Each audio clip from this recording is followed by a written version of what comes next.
Time পত্রিকায় এই ধরনের একটা প্রশ্ন করা হয়েছিল এবং তিনি উত্তর দিয়েছিলেন যে প্রেসিডেন্ট ট্রাম্প যেমন তার জাতীয় স্বার্থ রক্ষা করে, তেমনি বাংলাদেশের প্রধানমন্ত্রী হিসাবে তিনিও বাংলাদেশের জাতীয় স্বার্থ নিশ্চিত করবেন। বর্তমান সরকার একটা ধ্বংসপ্রাপ্ত অর্থনীতি উত্তরাধিকার সূত্রে প্রাপ্ত হয়েছে। আমাদের অর্থনীতির বহুমুখীকরণ দরকার, প্রতিযোগিতায় সক্ষমতা দরকার এবং উৎপাদনশীলতা বাড়ানো দরকার।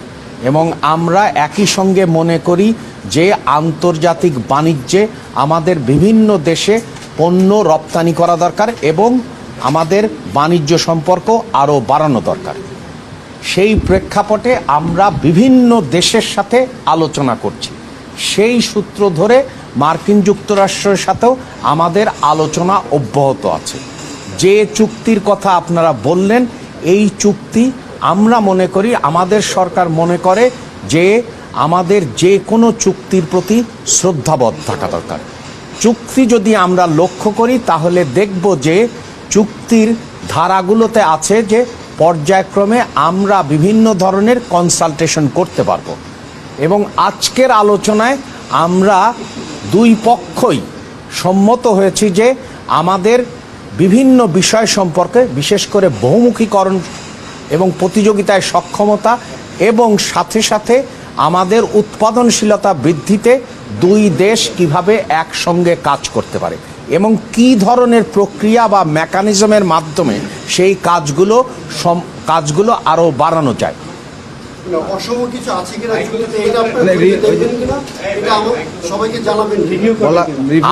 আমরা সবসময় বলেছি এবং মাননীয় প্রধানমন্ত্রী, আপনাদের যদি মনে থাকে, টাইম পত্রিকায় এই ধরনের একটা প্রশ্ন করা হয়েছিল এবং তিনি উত্তর দিয়েছিলেন যে প্রেসিডেন্ট ট্রাম্প যেমন তার জাতীয় স্বার্থ রক্ষা করে, তেমনি বাংলাদেশের প্রধানমন্ত্রী হিসাবে তিনিও বাংলাদেশের জাতীয় স্বার্থ নিশ্চিত করবেন এবং এটাই আসলে নর্ম।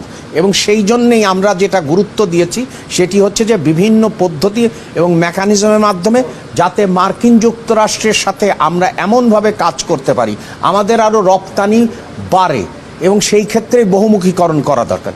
আমরা বিভিন্ন বিষয়ের কথা বলেছি, যেমন হচ্ছে যে ঔষধের কথা বলেছি, যে ঔষধ কিভাবে বাড়তে পারে, অথবা মার্কিন যুক্তরাষ্ট্রের যেমন কৃত কৌশল বা টেকনোলজি এবং ইনোভেশনের দক্ষতা আছে, সেই দক্ষতাটাকে আমরা কিভাবে প্রতিযোগিতায় সক্ষমতা এবং উৎপাদনশীলতা বাড়াতে পারি।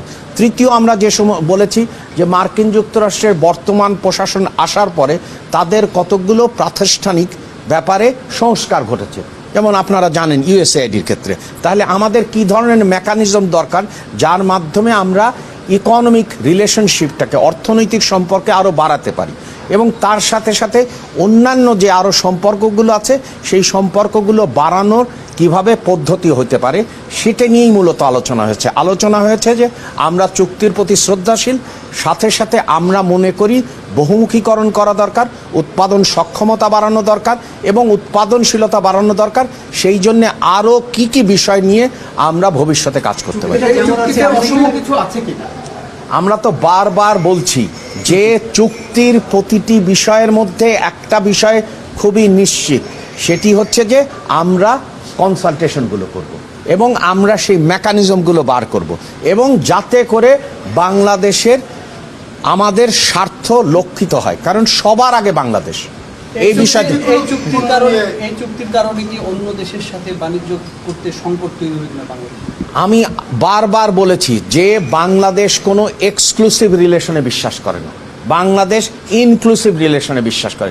তার কারণেই আপনারা লক্ষ্য করেছেন যে বাংলাদেশ বিভিন্ন দেশের সাথে, সেটি হচ্ছে যে আপনি যদি এই বর্তমান বিশ্ব পরিস্থিতি দেখেন, আমরা কিন্তু সকল দেশের সাথেই আমরা এনগেজ করছি, সেটা মার্কিন যুক্তরাষ্ট্র হোক, পশ্চিম ইউরোপ হোক, বা সেটা আমাদের এই এশিয়া অঞ্চলের জাপান হোক, চীন হোক, কোরিয়া হোক, সবার সাথে কিন্তু আমার বৈঠক হচ্ছে প্রতিদিনই। আপনারা লক্ষ্য করেছেন যে আমার সাথে, আবার আমাদের পার্শ্ববর্তী দেশে এমনও লক্ষ্য করেছেন একই দিনে আমাদের পার্শ্ববর্তী এবং এশিয়ার একটি দেশের সাথে সভা হয়েছে এবং জাপানের সাথে সভা হচ্ছে। তার মানে হচ্ছে যে, এবং আমাদের পররাষ্ট্রমন্ত্রী, অর্থমন্ত্রী এবং আমি বিভিন্ন দেশে সফর করছি এবং সেখানে আমাদের একটাই লক্ষ্য যে বাংলাদেশকে কিভাবে এগিয়ে নিয়ে যাবে, বিশেষ করে নতুন বাজার সৃষ্টি এবং সেখানে সক্ষমতা বৃদ্ধি এবং সেই বাজারে আমাদের এর যাতে